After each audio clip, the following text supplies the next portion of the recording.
Let me pray. Next time I'll ask Hannah to pray. Let me pray.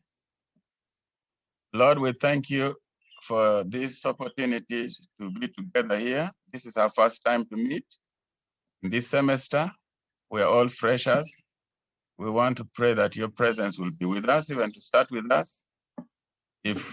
Now that we welcome you in this class and in this semester, we pray that you will be with us the whole semester, that you will enable us to learn well, to acquire knowledge, to acquire understanding that will give glory to your name.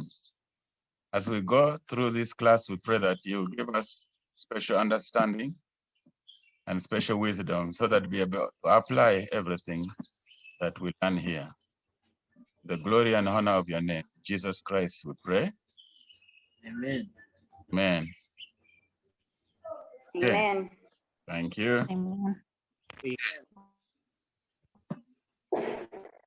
The other thing with research methods, we may need to interact here and there. So I'll be calling upon your name. When I call upon your name, you say something.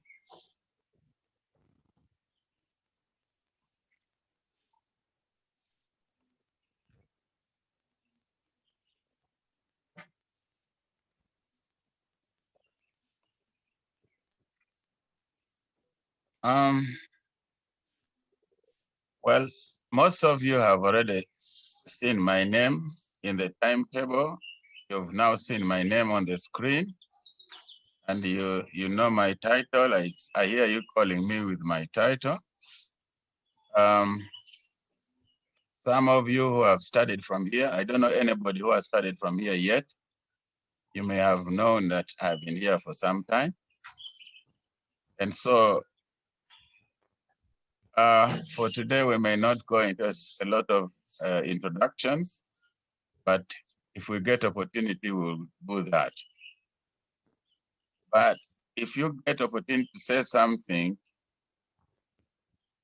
you need to give me some background of yourself as well, so that we understand the context where you're coming from and the issues that you deal with on a daily basis.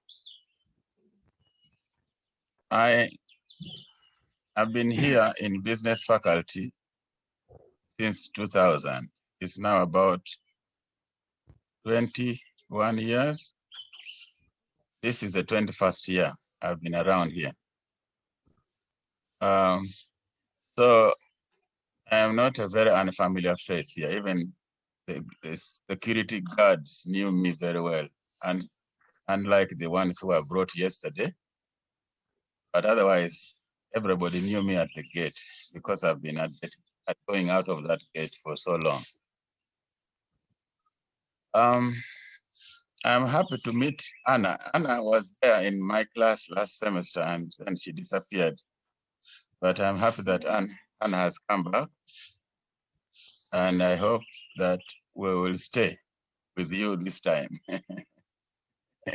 She's the only one I know in this class. The rest, I don't know you. I've seen your faces, but I'll be happy to keep seeing your faces over and over again throughout this semester. We don't have a very long semester,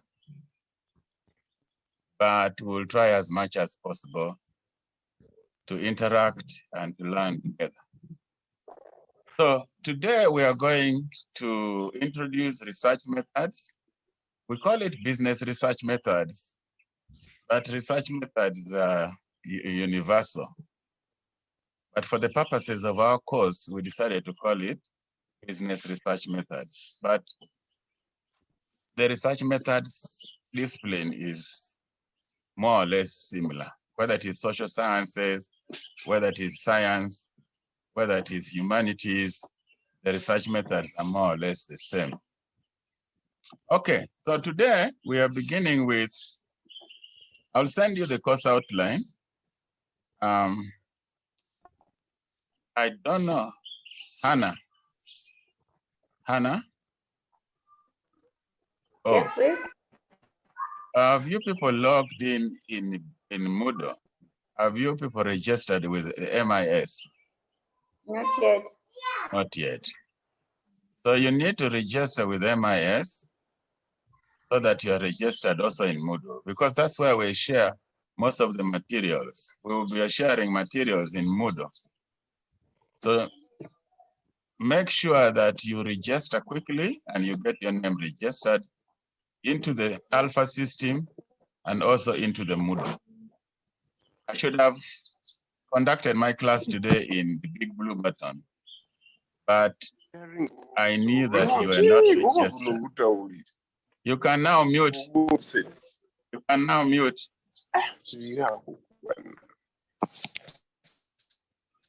Okay. So today we are introducing research methods, and basically we are going to deal with problem definition and a bit of overview of a research proposal. Are you seeing the slide? Are you seeing the slide I'm sharing with you? Yes, sir, we are seeing it. Okay. Yes, we are. Beautiful. So I begin with a quote from Albert Einstein, which says, the formulation of the problem is often more essential than its solutions. In research, call it business research methods. The beginning of everything is the problem. There is no research without a problem. So every research begins with a problem. Once you get the problem right, you are almost halfway done. If you don't have a problem, it's difficult for you to proceed because research is problem-based. Okay? So our issue is the problem. That's why Albert Einstein said that the formulation of the problem is more essential than its solution. That's just a saying, but he's stressing the fact that when you have a problem, like they say, to know the disease is half the cure. If you don't know what you're suffering from, you will suffer looking for medicine. But if you know what you're suffering from, it's easy to cure it. So even in research, once you understand the problem, you can now work around it. Because in business research, we are also trying to do research so that we understand the problem and we provide a solution. A research which is not applied is useless. Because why would you waste time doing a research which takes so long, so much time, and then you cannot use it? That's why we emphasize applied research, action research, so that when you discover the problem and then you do research, find out its magnitude and also think through its solution, you have your work will be useful to other people.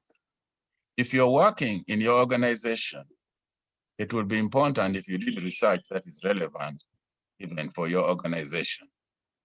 If you are coming from a particular community, it's good when you do research that will be useful for that community. So the beginning of research is the problem. Okay? So that is very, very important. What is the problem? I hope my computer doesn't begin to blame me now.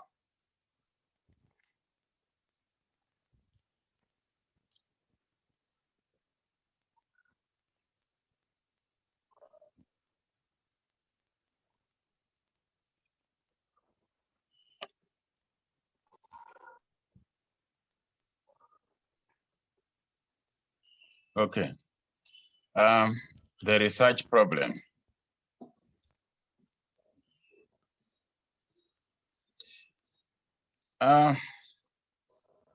This is an indication of specific business decision area that will be clarified by answering some research questions.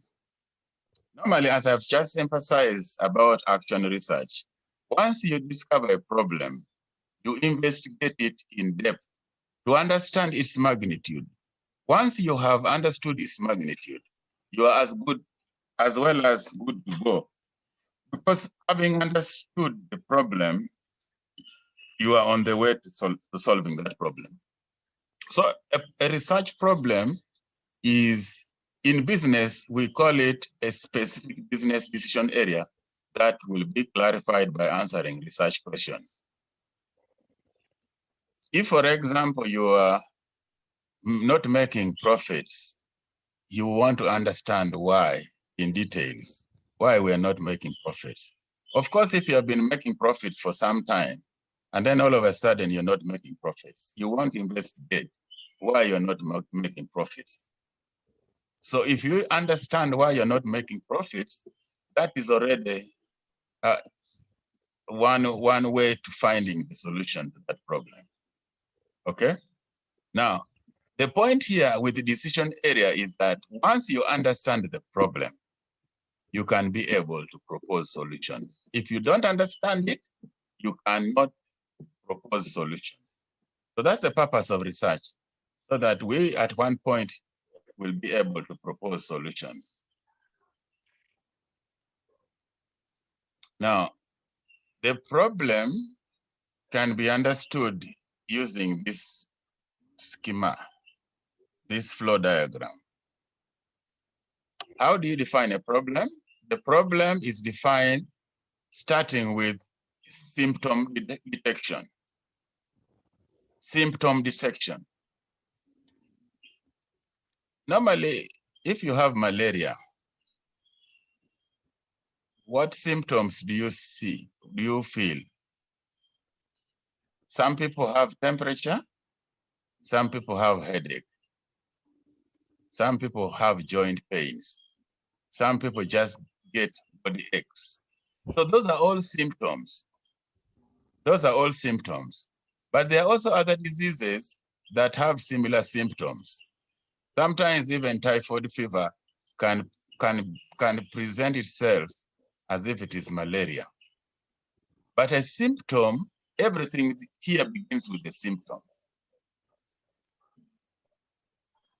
If, for example, your workers, assume you're a supervisor, assume you're a manager, your workers are coming late. They have been coming early, and then all of a sudden they are coming late. Today they are late, tomorrow they are late, next week they are late. So you begin to wonder, what is it? I see a symptom. This late coming is a symptom of something. What is it? Okay, so every problem, every research begins with the problem. And it is very, very important that you understand the problem. But the problem also begins with the symptom. After you have understood the symptom, then you move to an analysis of the situation, to analyze and understand the situation. So if your staff, for example, are coming late, after you have observed that for a long time, you can begin to call maybe one by one, and you begin to understand what is the problem. You call one, you talk, then tomorrow, you call them one by one, and then you understand the problem. That information that you collect from them will be like you're analyzing the situation. What is it? What is it? Because I see you're coming late, but I don't understand it. Help me, what is the problem? Then you collect that data. Thereafter, you can be able to define that problem. Okay?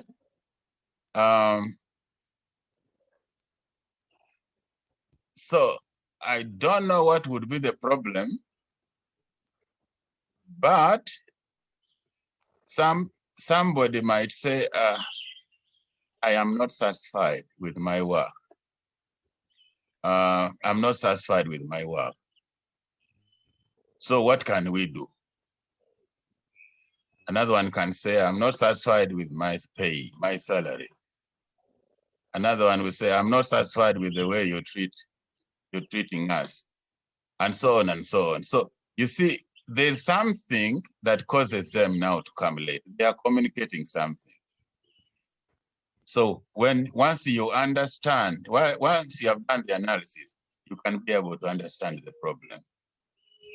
And then when you understand the problem, you move on to the next step, statement of the research objectives. Okay? So that's an overview of kind of a brief research. Problem, statement of the research objectives. And that level is what we call exploratory research. Okay? You don't understand much, but you are exploring. You are exploring.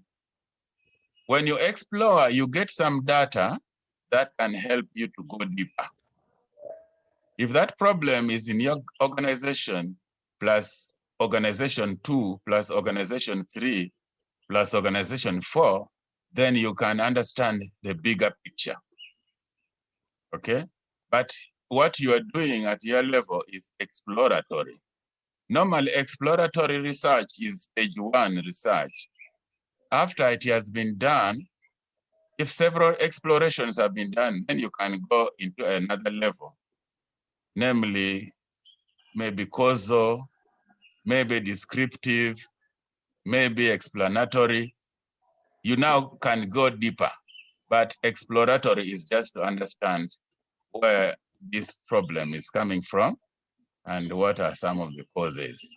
Okay, so that is how you define a research problem. And sooner or later, I will ask you to give me your understanding of a research problem, and if there is something that you have observed in your neighborhood or in your workplace that might be worth calling a research problem. Now, this is the process of problem definition. Further process of problem definition. The arrows begin from up, they go downwards. When they reach the third rectangle, then they go up, and then they go downwards. Okay, so you can follow the arrow to see the process. After, you need, for managers, for example, are decision makers in a business. Supervisors are also decision makers. Of course, owners are decision makers. So people who can influence the system are decision makers. But of course, everybody is a decision maker in his or her own level. So, but in a broad sense, when we're talking about decision makers, we are talking about people who make the movers and shakers of the organization. But every level has got decision makers. At a university like this one, you say, oh, the vice chancellor and his cabinet are the decision makers. But even the deans are decision makers. What heads of department are decision makers. The coordinators are also decision makers. Like that, even the lecturers are decision makers. So decision making is a broad term. So generally speaking, they can say decision makers are those at the top. But at every level, even you're a decision maker. If you did not decide to come to class, you wouldn't have come. Everybody's. So you need to ascertain the decision makers' objectives. What are the objectives? Like where we stopped the last slide. What are the objectives? After that, then you understand the background to that problem. What is the background to the problem that you have just described? Okay. Normally in research, what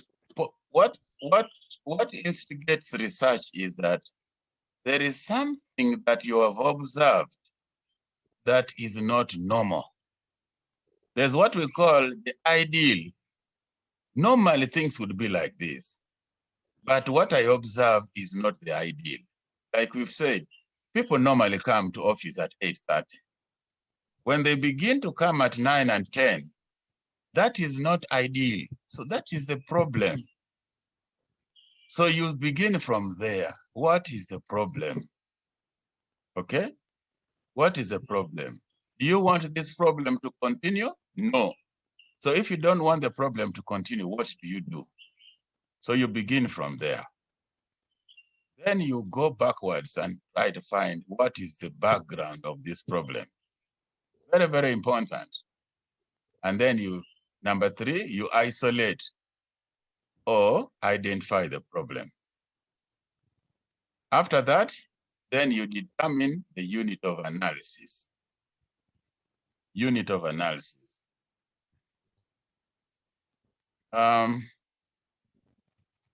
Like the problem I've just described of late coming,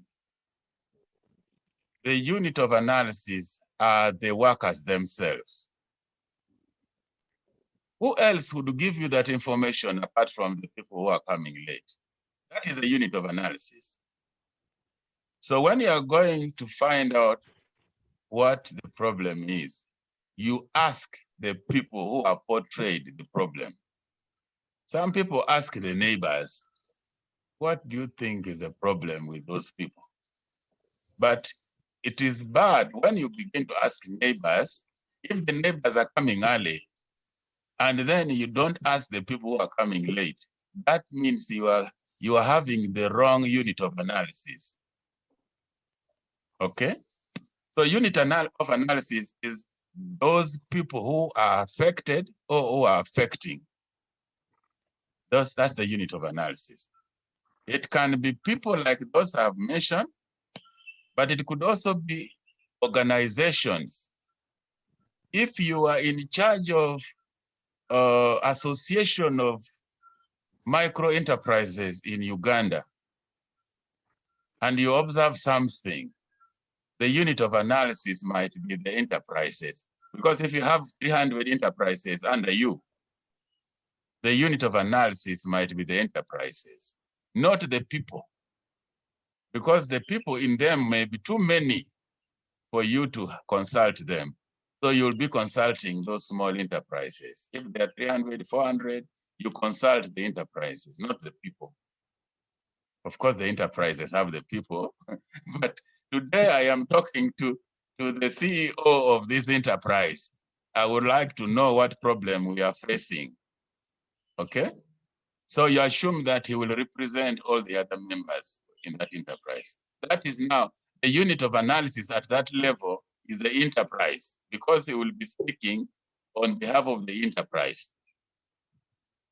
Then there's what we call relevant variables. What are you investigating? What are you investigating? Late coming is a phenomenon. But what is it causing late coming? So that one are the various variables that we'll want to investigate. What is it? Is it mistreatment? Is it bad pay? Is it communication gap? What is it? Is there another problem which is not known? And so on and so on. So those are now the variables. Majorly, there are 2 variables. We talk about the dependent variable and independent variables. Because every problem has got 2, it affects something. Okay? Because late coming eventually affects performance. So performance here is the dependent variable. Then late coming with its manifestation are the independent variables. Because this late coming and the consequent late coming and its manifestation will affect performance badly. So, but most often it is the independent variables that is worthy scrutinizing. Because you might see performance going down, but you don't know what is causing the performance to go down. So it will require you to go deep into understanding the independent variables, those variables that cause the performance to go down. And then afterwards, you go to research questions. What will I do to improve this situation? What will I do If, for example, you discover that late coming might be caused by mistreatment by the supervisor, that could be a question. If it is probably because of poor payment, that would be another question. If it is because of lack of communication, that could be another question. So you can have quite a number of questions trying to ask relevant question. Could it be? Could it be? Could it be? Could it be? So those questions will help you to understand what could be the cause of what you observe. Now, before I move on, can I have somebody maybe ask a question or interrupt or something? Can I have anybody? I've talked for about 35 minutes. Can I have somebody?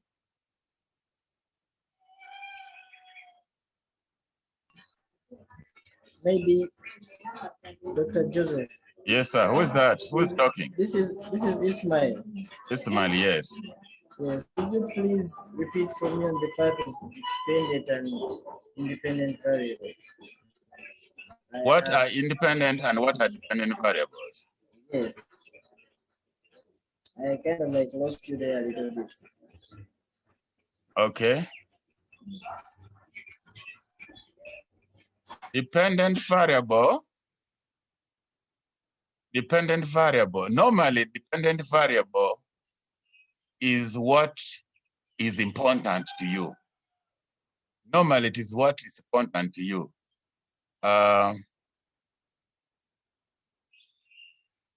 What is like the outcome. The dependent variable is like the outcome. And the independent variable is like the cause. Okay?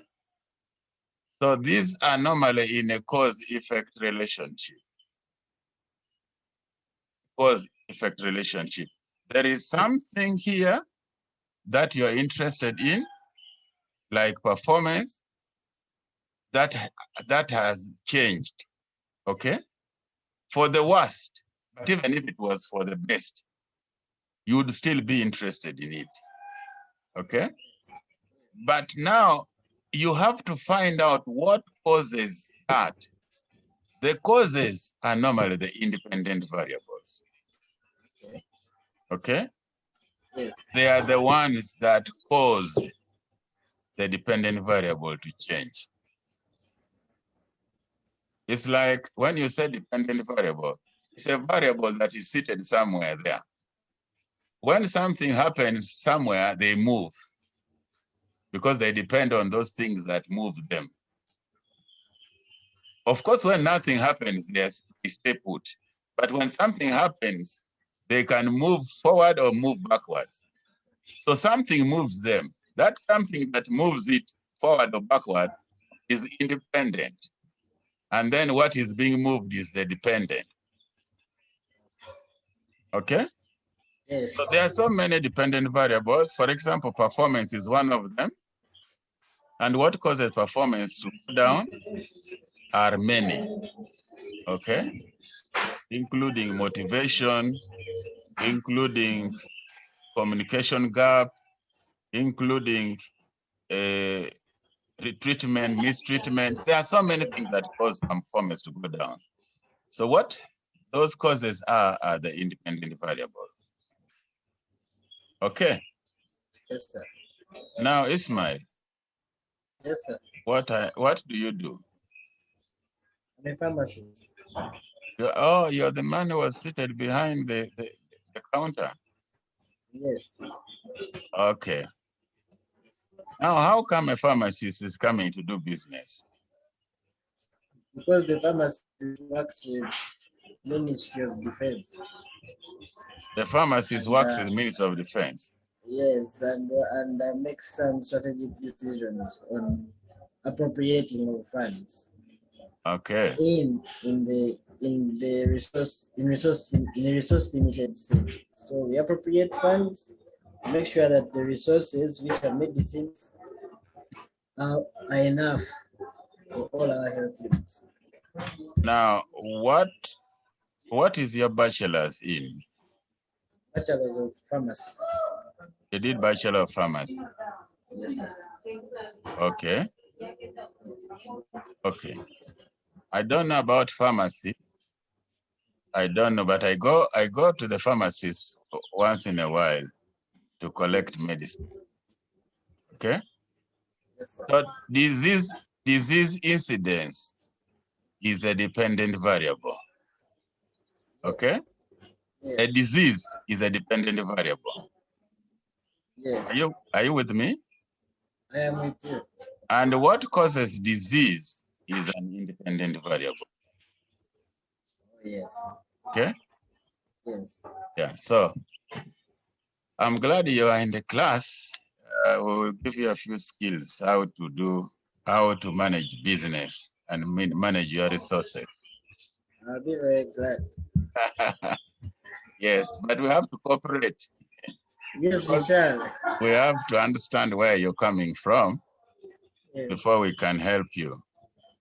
So even as we talk now, you should already be thinking about what is it that I want to work on, because the research is one of the most important aspects of the Master of Business Administration.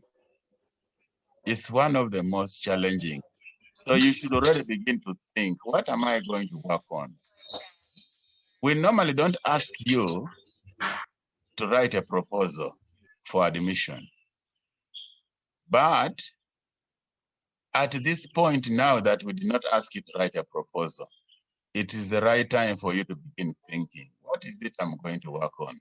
And you start now, so that all your thinking as we go through this course, all your thinking begins to add up. That is the problem. What is the cause? That is the problem. What is the cause? What is the strategy we can use to solve this, to understand this problem? And after we have understood, how do we analyze the data? And so you must be thinking about something in your head that will help you to keep moving in this course. Otherwise, you might fall asleep when you are not thinking through. Okay? So I think we can move on, unless there's somebody who wanted to ask a question or some clarification. Okay, let's move on. Now, this is the same thing that we've been talking about in writing. I mean, we were using the diagram, the flow diagram to illustrate something, but I put the text also together, beginning from 1, the decision maker's objectives. So you need to know what the objectives are and what are the managerial goals expressed in measurable terms. Because every problem must be kind of solved, and you must find a way of solving a problem. For example, if your goods are not moving, sometimes we laugh at doctors and pharmacists because they are not the type who can go out and say, you people come and buy my goods, unless you cannot market your medicine. You cannot go around saying, hey, come for medicine. It's not like a food stuff. Okay? But you also have objectives. What do you want to achieve? What goals do you want to achieve? Are those goals measurable? That's where we always start. Are those goals measurable? Once they know that they are measurable, then you can be able to start pursuing those goals systematically. Okay? Now, I introduced this concept of the iceberg principle. This is a principle that indicates that dangerous parts of many business problems are neither visible nor understood by managers. This is very important. Some of you members may not be very experienced in the field, but I think Ismail is one of those who have been in the field for a few years. So there are things that you experience in the field that a fresher from the university may not understand. Okay? So the issue we are saying here is that there is what we call the iceberg principle. There was a time at Titanic, a very big ship was sunk because the pilot, the captain, thought it was a very small stone that was peeping in the sea. He thought it was a very small stone. And he thought, after all, the stone is very far. He didn't know how far deep in the sea that stone is. And he didn't know that that stone was just the tip of an iceberg, which was spreading down here and going forever and ever down. It's like the tip of a mountain.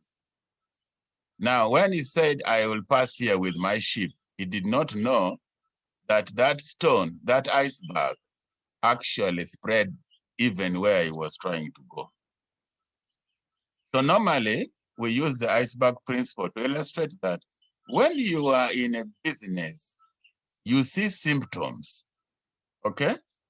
But you have to be careful when you see a symptom, because the symptom is a sign for something bigger.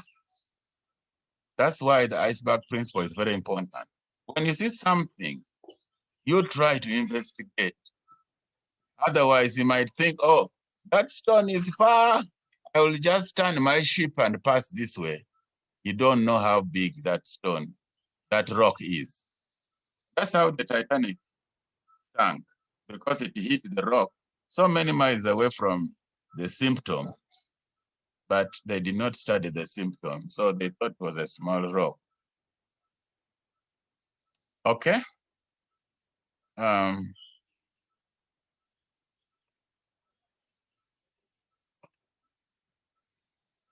So how do you understand background of the problem? How do you understand the background of the problem? So first of all, you can exercise judgment. If you are a mature person, try to exercise judgment. But even if you are not mature, also try to do a situation analysis. Try to do some informal gatherings of some background information to familiarize yourself with the decision area, the problem. What we call here decision area is really the problem. Try to familiarize yourself with the problem. Okay? Like I was saying, if the particular drug that now that I have heard from Ismail, I'll talk about drugs now. If a particular drug is not selling, doctors are not prescribing it, people are not buying the drug, then you know that next time we are not going to stock this one. It's not moving. This kind of drug is not moving. So the supply of this drug, this is the last time we are buying your drug, because it's not a popular drug. Okay? But if you say, oh, yeah, it is cheap, everybody, it is cheap, let's stock it. You might stock it and you end up losing because it will expire on your stock. So that is a decision issue. This is a decision issue. Now that the problem is understood, where is it coming from? Okay, so you begin to investigate. Why is this drug unpopular? And so on. You begin to trace. You can now begin to ask doctors, you people, why are you not prescribing this drug? Why are you not prescribing this particular, I don't know. There are so many There are so many versions of the drug. I've forgotten the word. Antibiotic, let's say antibiotic. Yes. So if it was an antibiotic, there are so many manufacturers of antibiotics. And some of them, so if this particular manufacturer is not popular, then you can find out why. Why is it not popular? So what do we do about it? So if many of your doctors or your medical assistants say that that particular drug has issues, that particular drug is weak here and weak there, this particular drug has after effects and so on, then you know what to do. Because to know the disease is half the cure. So tomorrow you will not stock that drug because it is not moving. So isn't that a decision area? Isn't it a problem? So a decision area is normally the same as the problem, because after knowing it, you make a decision. Okay? That's the purpose of a decision area, so that you might do something about it. In number 3, we are talking about identifying the problems, not the symptoms, not the symptoms. And we are going to use here a small example to illustrate what a symptom is and what a problem is. Okay? Because symptoms are normally just to help you investigate, but you don't treat the symptoms. Like the other time I was saying, if you have fever, most doctors will not rush to give you anti-malarial just because you have fever. They will want to investigate what is causing the fever. So if you are the type of doctor, people say, I have a temperature, okay, get this anti-malarial. I have a temperature, get anti-malarial. You'll be wasting people's time, maybe even money. People will begin to say, that doctor, he doesn't investigate. So symptoms should not be the problem itself. It should be guiding us to investigate the problem. Now, the example is here. There was a 20-year-old neighborhood swimming association. This is maybe somewhere in the US. There was a 20-year-old neighborhood swimming association. The members in that community have been in an association of swimming for 20 years. This is not very common here in Uganda. But at least they were members of an association called Swimming Association. They have been going swimming for 20 years together. They maybe created their own swimming pool, and then they work on it, they renovate it, they service it, and then they swim. Now, membership decided to decline, started declining for years. Slowly by slowly, membership was declining. Now, point number 3 is that the new water park with the wave pools and water slides moved in the area a few years ago. This is now a water park with the wave pools and water slides. Now, the symptom is here. Residents prefer the expensive water park and have negative image of a swimming pool. That is now the symptom. So these people were misguided. They're misguided to think that the problem why the membership of the swimming pool association has fallen is because there was something new that has come in the area that has caused people to move away.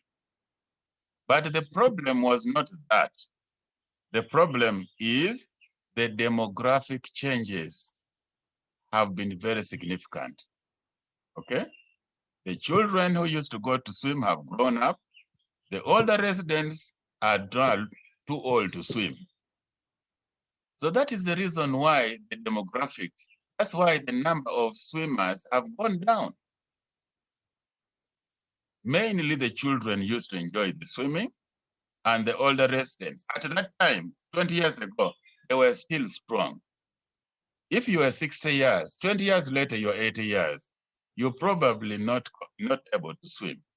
Now, This is a very simple example where people were treating a symptom other than the problem. All that water park is the cause of our problem. But the problem is that over time, the demography have been changing. And of course, it can also be positive. Now, Uganda has 75% younger people. That's what we have now. If you're doing business that involves the young people, you might actually be thinking that I am doing very well. I have so many skills. I have skills in promoting my product. I have skills in selling. I have skills in attracting. But it might not be. It is just natural that the younger people, and you luckily find yourself doing business for younger people. That is, of course, positive and good for you. But be careful that you become so, you become so contented and say, I am doing very well. It might be just nature that doing you well, but it's not you. It's not your skill. Okay? So demography is very important, and therefore we have to know what is the problem, not the symptom. And this I have already talked about it, the unit of analysis. So unit of analysis can be the individuals, like in the case of late coming. It can be households. There are cases where like in the census, when the Ministry of Finance or whatever, when government is doing census, normally they report at household level. So they number houses from 1 to 1 million, and then they report per household. But in one household, you might find 8 or 9 or 10 people. But we are not asking each of those members. We are asking the heads of the household. And so we report according to households. That is a unit of analysis. Or organizations. I don't know. There are so many pharmacies with names. So each unit can be called an organization of itself. These days I don't go to Kampala. I would have given you a few names there. But every unit, every pharmacy itself has a business name. So that can be a unit of analysis. Instead of saying, okay, I am going to Bombo Road and I am going to investigate all the members in a pharmacy. You go and look at one pharmacy as a unit. That's a unit of analysis. And so on and so on. The unit of analysis can even move from an organization to regions. If you are studying the whole of Africa, you can study regions. I am now studying East Africa and comparing it with South Africa. I am studying East Africa, comparing it with West Africa. That's the unit of analysis. You can also go up to the level of the world. I am comparing Africa with Asia. My unit of analysis is Africa against Asia, and so on and so on. So in many studies, the family, rather than the individual, is the appropriate unit of analysis. That is very important. So when we get into details into your proposal, we will ask you, what is your unit of analysis? And by then you should be able to know my unit of analysis, okay? You can't be studying schools or children in schools and your unit of analysis are parents. I mean, why are you saying you're studying children in school and yet the unit of analysis are parents? Why didn't you say the parents? Okay, so it's very important that you know the unit of analysis. But of course, parents can be informers. We call them informers. But the main unit of analysis should be the children that you are studying. Now, number 5 is the relevant variables. So there are so many types of variables.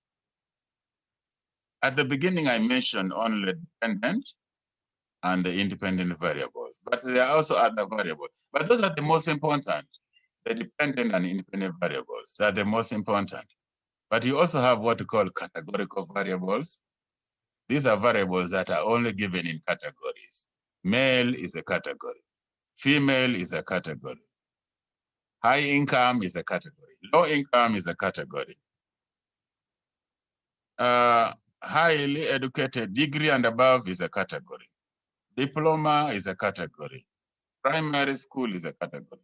So categorical variables are variables that are categorized according to their level. There's what we call continuous variables. When the variables are in numerals, like 1, 2, 3, 4, 5, 6. I don't know if you go to your class, if I come to your class now, I'm not in your class physically, and then I ask you, how old are you? 20, and you 24, and you 26, and you 30. Those are continuous variables. Okay, those are continuous variables. So they are variables like that. They are not categories. But it would be interesting if all of you are the same age. The whole class is the age 24. It would be very interesting. And so you come towards the end and you say, there's what we call hypothesis. What is a hypothesis?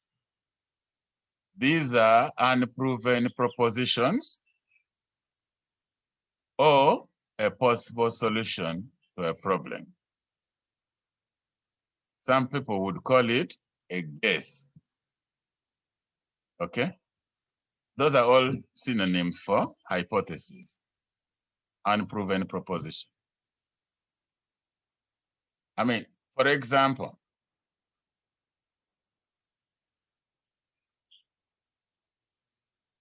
all men are liars. Well, all men are liars is a proposition. Okay? All men are liars is a proposition. All business people are cheats. And so on and so on. So those are propositions. That is a negative part. There could also be a positive part. Okay? All businessmen are friendly. All businessmen are generous. That can be the positive side of it. But it is all a guess, an unproven proposition that you go to the field to find whether it is true or it is not true. That's what we call a hypothesis, a guess which have to be proven after you have gone to the field and collected the data. Then you can prove whether it is true or not true.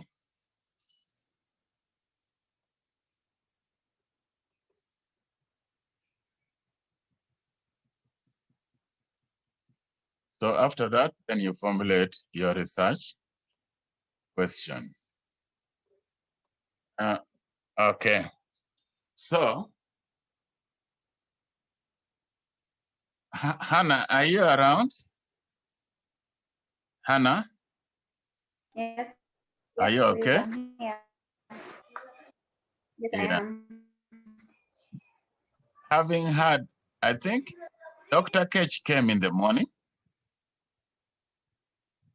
Did you have Dr. Ketch? Yes, you did. You did. And then you had Professor Yahweh. Yes, Then you now have me. yes, The day is a very busy day. yes. Um, Quite. Pardon? Saturday It's quite a busy day. Saturday is your worst day. So, Hannah, what is your background? We have just talked to Ismail Sekandi, who is a pharmacist. What is your background? Management. Management. Have you been somewhere since you last I work left in school? management and admin. Management and administration. Okay. Yes. Administration, management of human beings, management of goods, management of what? People. Human beings. Human beings. Yes. So what title are you? You have a I'm title. the administrator of Trypanogen. Trypanogen.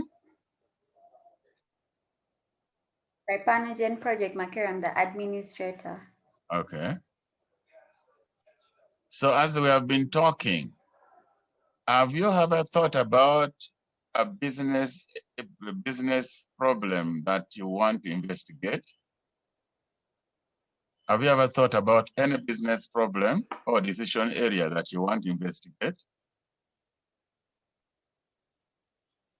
Actually, no. Haven't. So I have to look into it. Yeah. But I've been talking. Yes. From when you've been talking, okay. Yes. Maybe my mind goes more to motivation of the workers. Something deal with motivation, I guess. Motivation and communication. Motivation. The line between that and workers. Mm-hmm. Yeah, but what is important normally is observation. Every student of research must be observant. Everything begins with observation. Okay? A researcher can sit at the roadside and begin to observe. Why are people walking too fast? Why are people walking too fast? Or it can even be the other way around. Why are people too slow? Why are people too slow? So you go, today you sit at the roadside and you observe. Tomorrow you sit at the roadside and you observe. After 1 week, you can actually begin to find out what is it causing this. I want to understand what I see. I want to understand what I see. So observation is a very, very important part of a decision area. Observation. Just like we said, the supervisor has been seeing people coming late. That is observation. So if you have been observing something, for example, like communication is taking forever to reach people. Communication is taking forever and so on to be disseminated.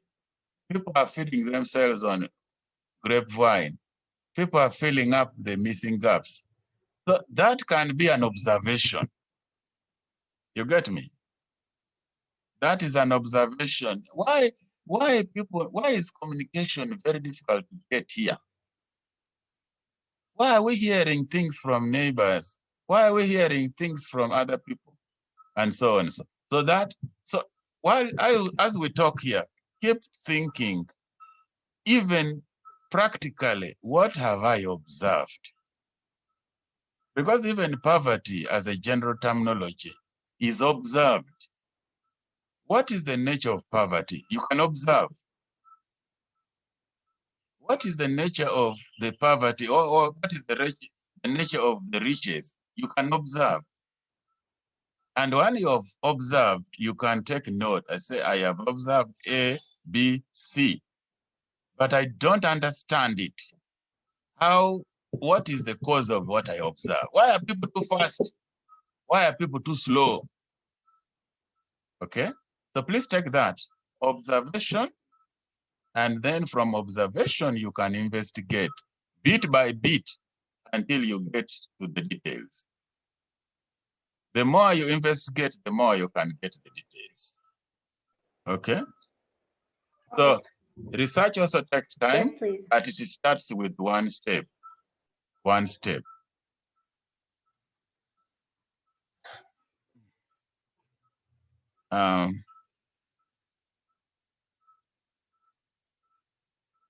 I want to, this diagram that we see here is like once again, it is a process flow of research questions and research objectives.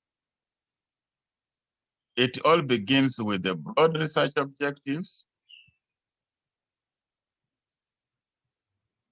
Then that broad objective goes down into specific objective 1, specific objective 2, specific objective 3, which eventually gets into the research design, and then of course, eventually into results.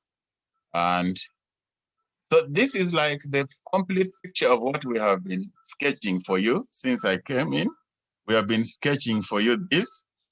It starts with the problem, and then you do some bit of exploration, and then you can be able to state your objectives, both main objective, as we call it, and specific objective. After that, you move to the research design. We will get to that as well in one of our classes, research design, which is majorly part of the methodology. And then you results after that, then you go to data collection. Afterwards, they do the analysis, and then you get the results. Now, at an elementary level, sometimes the results will help you to refine your statement of the problem. You see where the dotted line goes backwards? From results, it goes back to statement of the problem. That means what you have investigated, but it seems you have not clarified the problem in its entirety. So you want to reformulate the problem, and then you go through the process again. Sometimes research is like that. That's why people pick up what others have done and try to investigate it further. But then they can also fail to finish it or leave it at a certain point and people pick it from there. That's how research grows.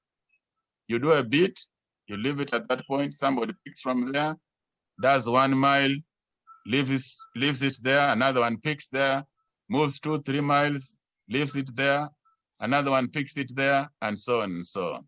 So it is a cyclical process. That's what research is. So learn to be observant, learn to observe what is around you, because it is the basis of a research. Eventually, you will write a proposal, eventually. But we will start with what we call a concept. A concept. But a research proposal is eventually a well-written document which gives us the details of research design, and it includes a statement explaining the purpose of the study, and then the outline of procedures that you're going to use to do the research. This is a very brief understanding of a proposal. But what I've been talking about since the beginning of this class is basically the process of a proposal. Okay? We have not talked about the methodology, but we have talked that part of the research we call introduction. Very, very important. That part of research called introduction is very, very important. Once it is set in motion, then you can think about the design and the methodology.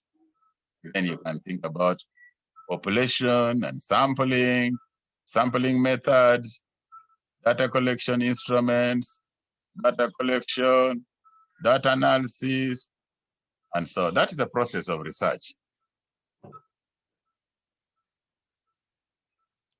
I wanted to take a break.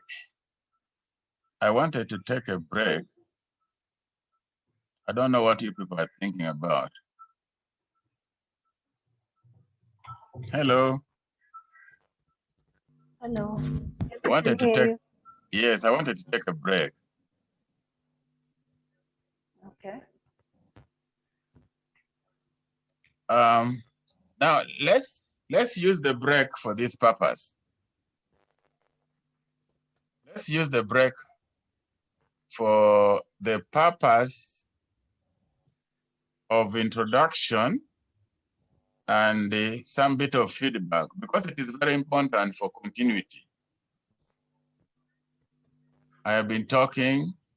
I'm glad I've been able to engage Ismail and Hannah, but I would like to get some feedback so that we can move together. Let me first stop this sharing. And then I want to get some feedback. Is Katarega back? Katarega is struggling to get in. I think Katarega's network is very bad. Katarega. Katarega. Okay. Anyone who's ready, Katarega will be there for us. We'll see him later. A picture? Okay. Okay. Solomon has muted. Solomon. Yes. You have unmuted. Solomon, tell me briefly about yourself and then give me some feedback or question or whatever. Solomon. Yes. Oh, Thank you.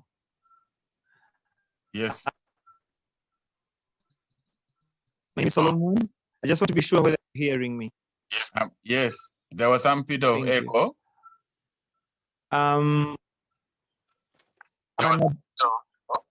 Okay.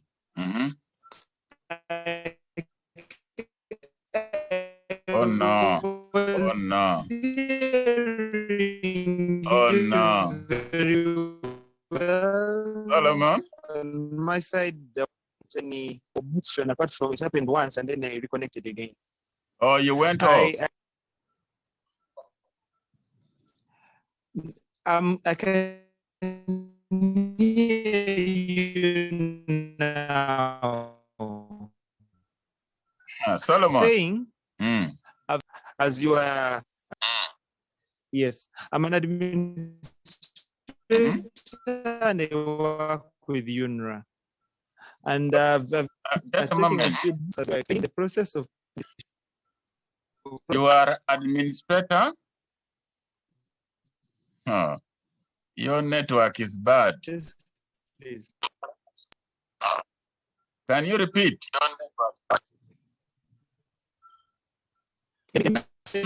Let me just send a small chat about me. I'm sorry. I'm sorry, the network has been. Okay. So as Solomon writes a chat, can I have somebody else? Can I have somebody else? Okay, this is Pauline. Yes, Pauline. My name is Apicha Pauline. And initially, I was working as an account assistant in an NGO called Lutheran World Federation. That is in a district called Lamu. Yeah, the district, it borders South Sudan and Uganda. So I recently resigned and I'm now back to embark on this MBA journey. I think that is a short introduction about me. Thank you. Okay. Now, Pauline. Yes, please. As I have been introducing the subject of research, is there something which has been running in your mind about a problem that might be worth investigating, some detail? Yeah, sure. Yeah, share, because we need to keep talking about them so that they get clearer and clearer. Okay, I think the problem that I was more or less looking at while I was working there is why the refugees, the influx of refugees in Uganda, why they keep moving from South Sudan periodically into Uganda, you know? Yes. Now, as a student of business, a student of management, Yes. would you want to study refugee movement, or you want to study something? Now that you have started talking, we'll start questioning you. Because you yes. have to find an angle of a problem that is relevant to your professional area. So you Sure. have to think about, because there is what we call social sciences. There's what we call social work. And there's what we call business. Like now you are registered for MBA. So we would like you to master in a business related area. Yeah. So when you do a proposal, for example, that looks like social science or sociology, you might have a problem defending it, because they're asking, you want a degree in business administration. What is the business administration aspect of that, what you're observing? Oh, okay. Now that I gave that as an example, just an example of where I was coming, where I'm coming from. But in regards to the business aspect, I would want to look at budgets, because we were handling like so many budgets from different donors and grants. So I would like to study probably the variation in budgets, because when a budget comes, there is okay, what has been budgeted, let me say like an amount that has been budgeted to be spent, like a particular amount to be spent, and then there will be an actual, and then of course there will be a variance. So I would want to study why the variance, what brings about the variance. Yes. But now that you are not with World Lutheran Federation,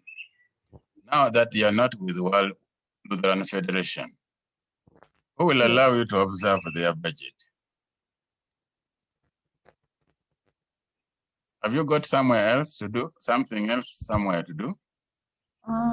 I haven't yet particularly, no.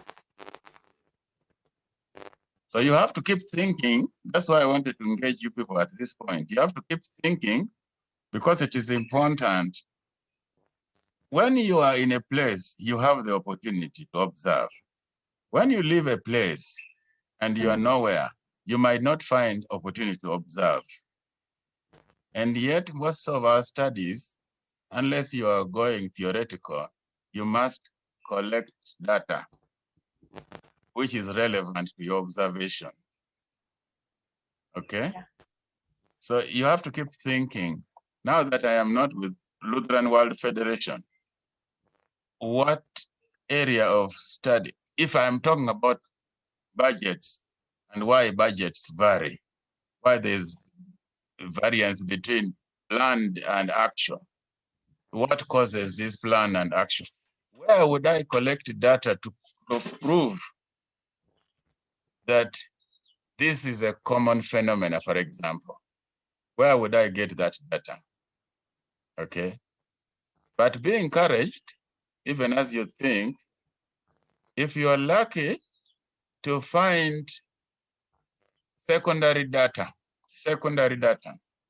if it was possible that you find documents from various organizations about their budgets and their budget proposals and actual, you can investigate about 5 to 10 companies and you see the nature of their movement.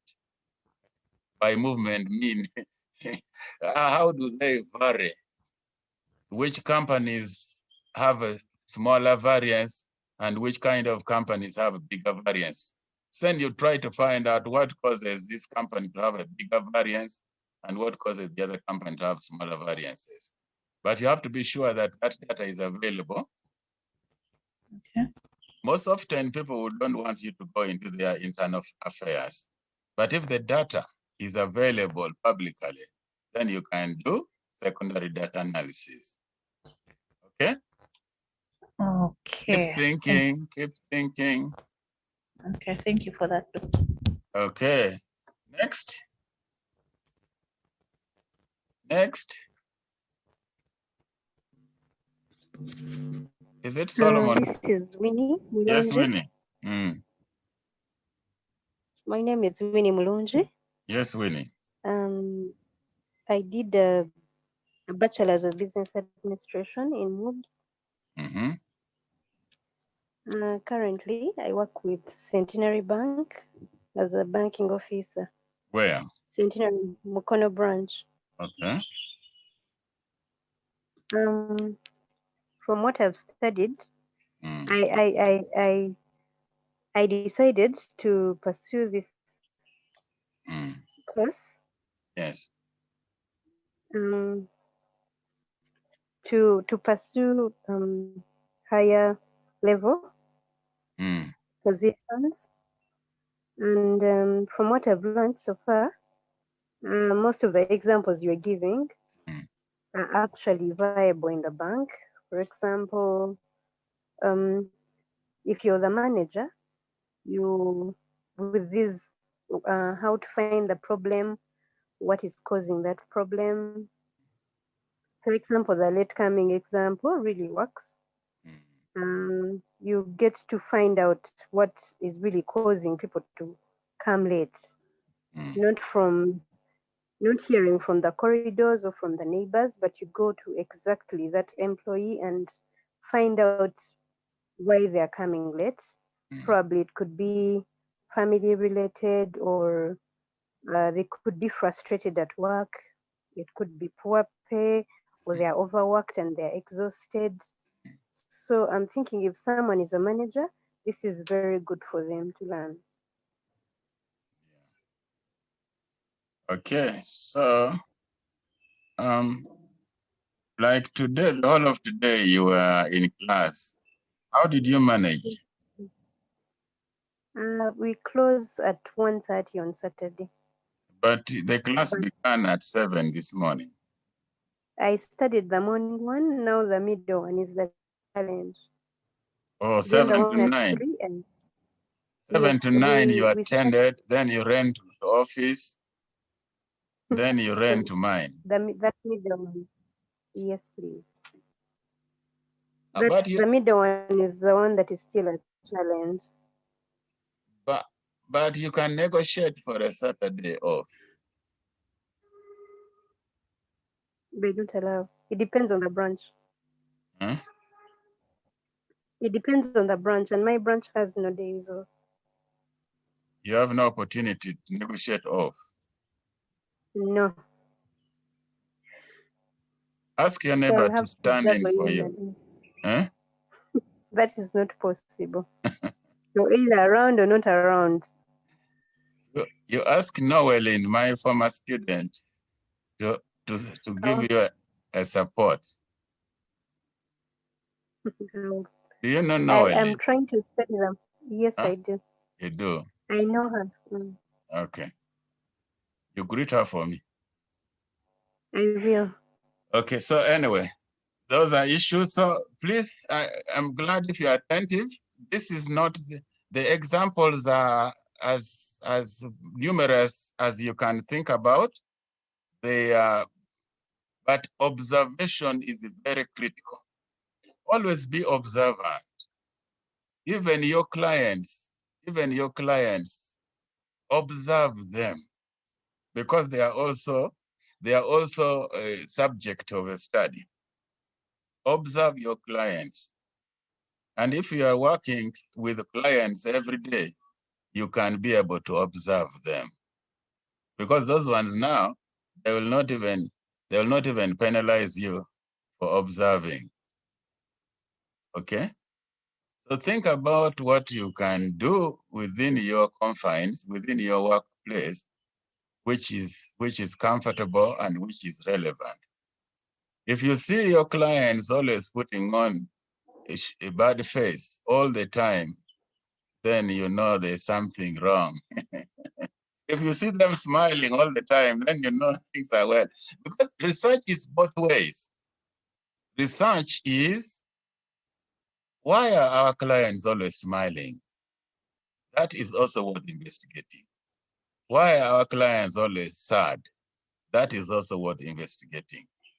So don't limit yourself. In some instances, we compare, why is the clients of this bank better than not better in the sense of better, but why are the clients in my bank always happy while the clients of the other bank not happy? That is a research problem. Okay? So let's keep thinking. Thank you, Winnie. Anyone else? I think I want everybody to speak. I have already talked to Steve Smile. I've talked to Hannah. I have now talked to Winnie. I have failed. A picture also we talked. Now Solomon Ajuna. Solomon? Solomon sent a text because his network was bad. Oh, no. Was that Solomon? Let me check. Where is the chat?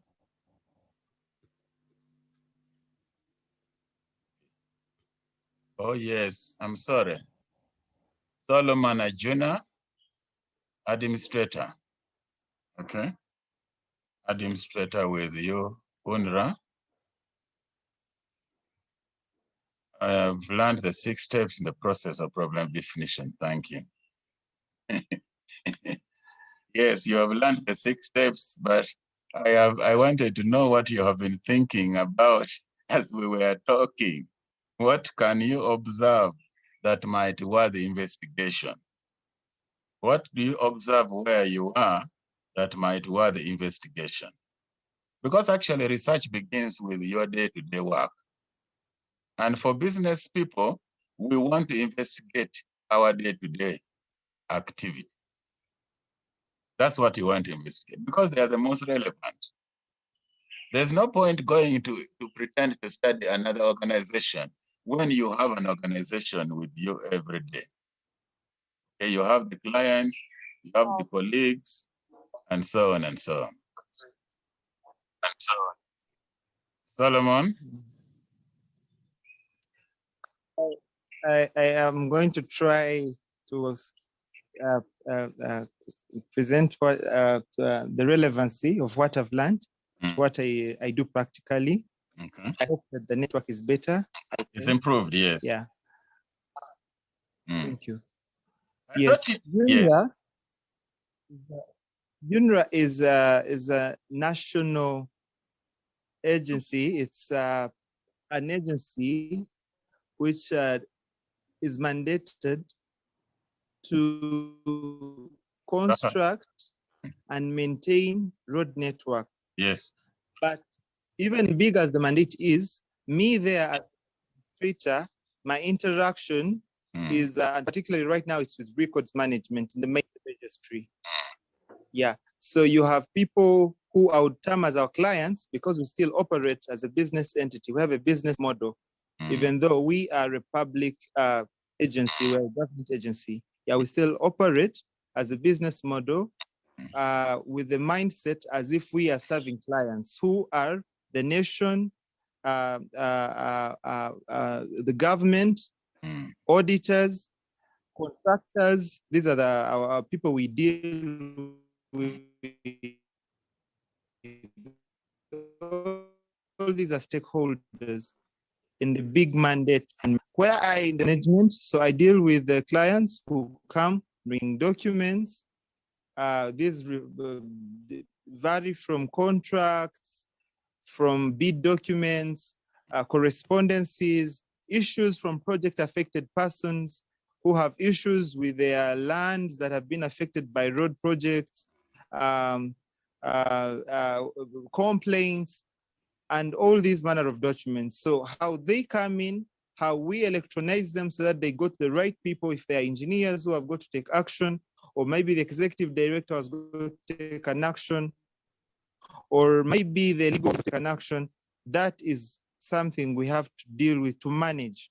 But secondly, we also deal with welfare as administrators. We have over 1,000 vehicles which are always in the field working. So how do you manage fuel, the fuel cards, the fleet assistance, then stationery, because there's supplies that comes in that officers have got to use, notebooks, pens. It's quite big bulks of supplies that you've got to manage. So for example, there are issues when you hear people complain out there that maybe I was dissatisfied with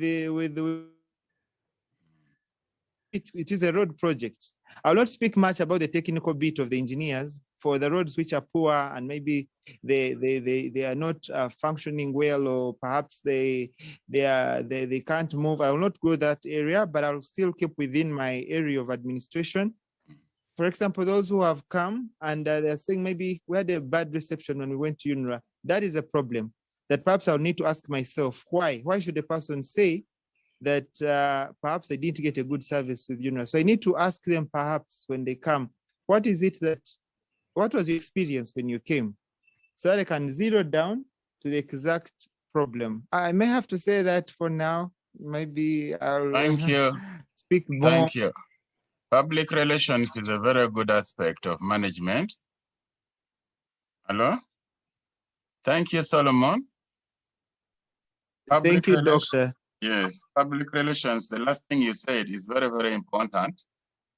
So you have areas to think through. Okay, you can start with the last one. If you are directly in touch with clients on a daily basis, you can be able to observe, like I have told Murungi, you can be able to observe them. If you see their faces are all folded all the time, then you know that there's some problems here. And that's where it begins. When people have folded faces, they have something they are communicating, which you need to capture, okay? And if you capture that over some time, you can be able to analyze the situation. So that is research. Observe, it starts with observation. Big things begin with observation. People who create businesses, they begin with observation. They sit somewhere and say, you see how people are rushing after that product. You see how they are rushing after that product. What makes that product so special? What makes that so special? So after you have observed, you can be able to emulate, and so on and so on. And if you can learn something which is bad with it, you can be able to correct it. So observation is very, very important for research, because that's where it begins, okay? And if you know, like if you are a reader, if you know, there's what we call the normal. If you know what normal is, you can be able to observe what is abnormal. And once you know the difference between normal and abnormal, you have already started your researching process. So the ideal versus the real, the ideal versus the real. So even as we do studies, we do your reading, always look for what is the ideal, what would be the best case scenario, and what is the scenario I'm observing. Why are we falling far below the real, the ideal? Why are we falling below the ideal? That is actually where the problem statement is. The ideal should be, we are supposed to be graduating, for example, 30 graduates per year. We are graduating 5. What is the problem? Okay? So keep thinking. I'm happy that we are progressing even with this, introducing ourselves and be able to link up and to appreciate what we are learning. Okay, George has disappeared completely. Who knows a little bit about George?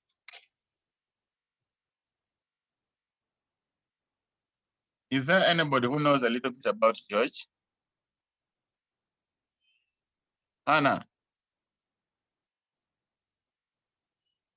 Anna, I saw you sending a lot of mails. I saw you sending a lot of missiles. Who is George?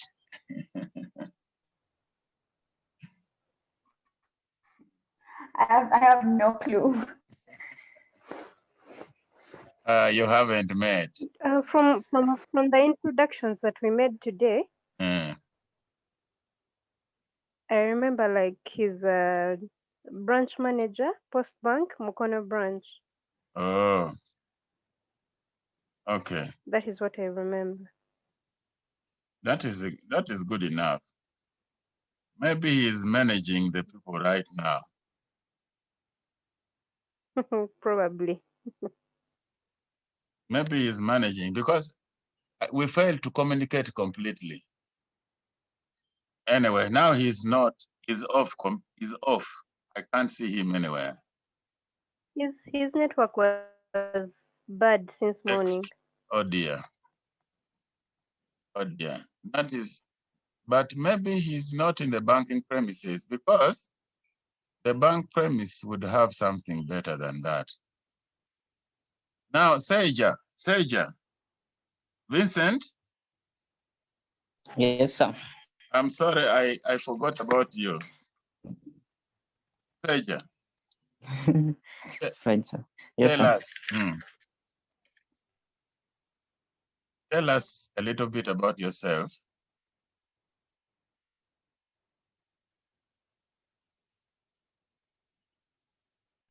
Hey. I'm Vincent Saja. Yes. I work with document, which links salary loans and micro lending. What is it called? I'm a credit supervisor. What is the I oversee the credit? Repeat. Oh. the loan. DACU. DU. Sorry? Repeat what you're saying. It's breaking. It's called Data? Oh.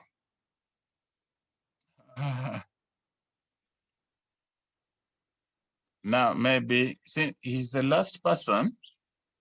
He's the last person. Maybe he can also DACU microfinance. can write a chat. Your network is failing us. You see, for example, Solomon tried to write, but he didn't write much until he started talking. Now, Seja also might fail to write until he starts talking. Seja?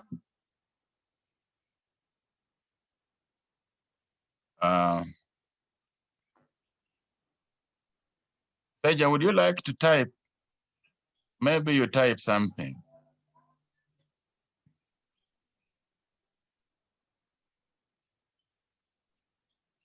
Okay. Okay, sir.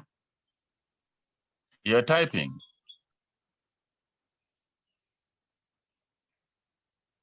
Well, he's trying to type. I think his network is also bullying. Hannah, what are you using for data? My phone. Okay. Your phone. Are you tapping some wireless somewhere? No, I'm using Freaky Friday. MBs. You're using Freaky Friday. Oh, you don't know Freaky No, Friday? I don't know. It's empty. You don't know Freaky Friday? Does empty then Doesn't have Freaky Friday. MTN has Freaky Friday. No, it's Airtel, which has Freaky Friday. But do they also have a good offer for the weekend? No. We maximize the work from home or paka. That's all. At least that I know. But now that you're a weekend student, why don't you move to Freaky Friday? Because I'm going to be using Freaky Friday. Because when you I get don't have an Airtel line. oh dear. When you get 6.5 megabytes, sorry, gigabytes, you can never finish it. Mm. Whatever you do, you can never finish it. But that 6.5 megabytes is about 6,000 or 6,500. Doesn't that go for Friday only? Does it go to the weekend also? Starts on When Friday. they want to resort to that. Starts from Friday up to Sunday, up to the end of Sunday. Oh, that's great. If you Okay. put it very early in the morning on Friday, it will go off. It will take it the whole of Friday, the whole of Saturday, the whole of Sunday. Then on Monday, they will remove it, the balance. Problem is OTT was paid on another line. You pay the OTT for a whole year? For 3 months. For the weekend, you can migrate. Friday, Saturday, Okay. Sunday, you migrate. You forego 600 shillings, and then you go back during the weekdays. Okay.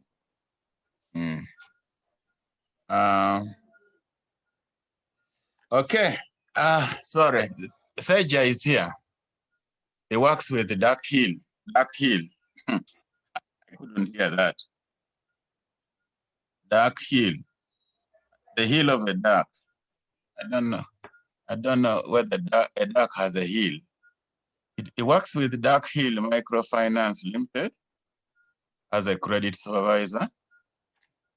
Credit supervisor. Mukono branch.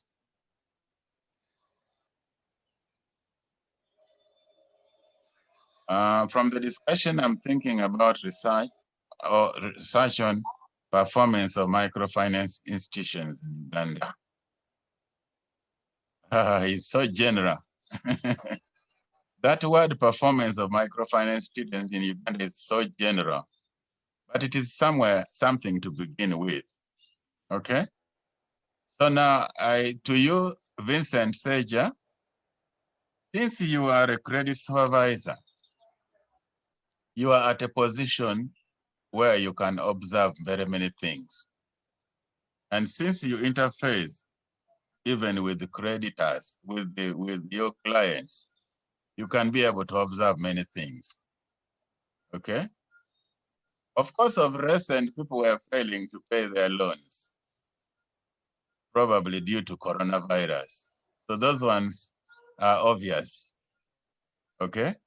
But it is also worth investigating. How has coronavirus affected credit repayment? That's a worthwhile research subject. But when you say performance of microfinance institutions is not complete in the sense that that is only, you're looking at only the dependent variable. What is the independent variable? That's why I'm adding, coronavirus. Coronavirus is an independent variable which has affected performance of credit repayment. Okay? So always think in terms of dependent and independent variable. You may not know the independent variable because what you normally observe is the dependent variable. But having talked and talked, some students actually observe the independent variable. But traditionally speaking, you're supposed to observe the dependent variable and then go backwards to ask what is causing these dependent variables to move in the direction it is moving. Okay? That's why you're saying, why are people not buying our drugs? This particular drug, this brand, why are people not buying this particular brand of the drug? Then you go backwards to find out what is it that causes people not to buy. But the issue is that this brand is not moving. That is second issue. This brand is not moving. I want to understand why. Okay? So please learn to observe and start whether you can observe the dependent variable and then try to work backwards. What is that hidden iceberg? What is below that iceberg that I observe? What is it? Okay, so that is where the research goes. Observe something, take note of it, and try to investigate what causes what I see. So ladies and gentlemen, it is 5 o'clock. I think for today, we can call it a day. I don't know how we are going to communicate using email for now. Some people like to use WhatsApp, but WhatsApp is not very official for me. I prefer to use email for now. Then later on, we shall communicate using Moodle when you are all settled and registered. Okay, today I decided to use this Zoom, but managing Zoom is difficult in terms of recording.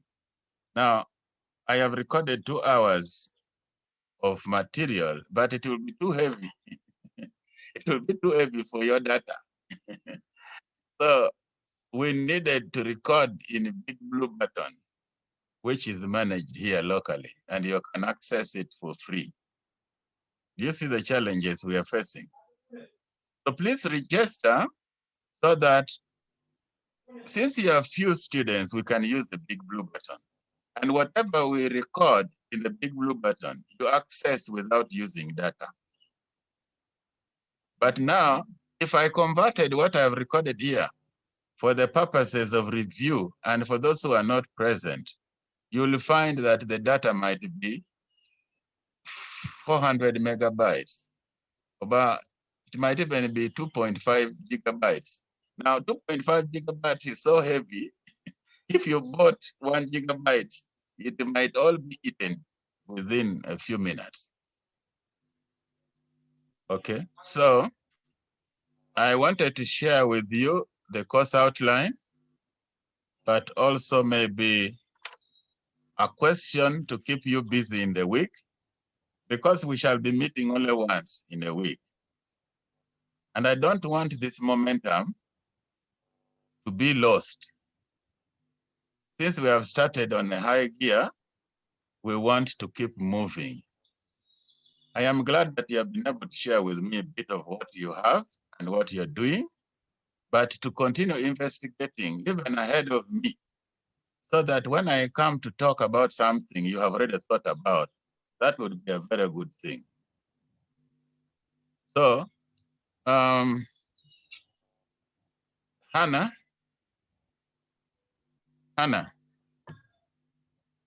Yes, please. There is somebody you shared her email address and it bounces. I don't know. Was it? Which one was that? Oh, I wrote back to you. I said this email bounces all the time. Just a second. Pastor. Huh? George. That's George. Let me George? just see his. Was that George? Yes, let me recopy it and send it. But you wrote yahoo.co.ug and I corrected it to UK, but it is still bounced. No, actually, I just copied. Huh? Which one is that? Just a second, I'm checking. Casa. Oh, Casa Maria, right? Yes, exactly. Yes, that's George. That is George. Yes. But so the email is not right. Because when I saw yahoo.co.ug, I knew that was an error. So I changed the UG to UK. No, it's supposed to be that way. Let me just. It's supposed to be that way. No, Anna, but no. I think he sent another one. Let me He just. sent another email. He sent another email To address. who? No. To On- doctor. He sent another. So that was a wrong He email. sent another one on the WhatsApp group. Oh, so that was the So wrong maybe email. Hannah, I one of can copy course. it from there and send it to you. Oh. Yes, I think so. But I copied the one of as well. I included the other one as well. That one, I tried, it bounced. Then I changed from UG to UK, it bounced. Then I said, I've given up. Now I'm going to share with As you long as the other.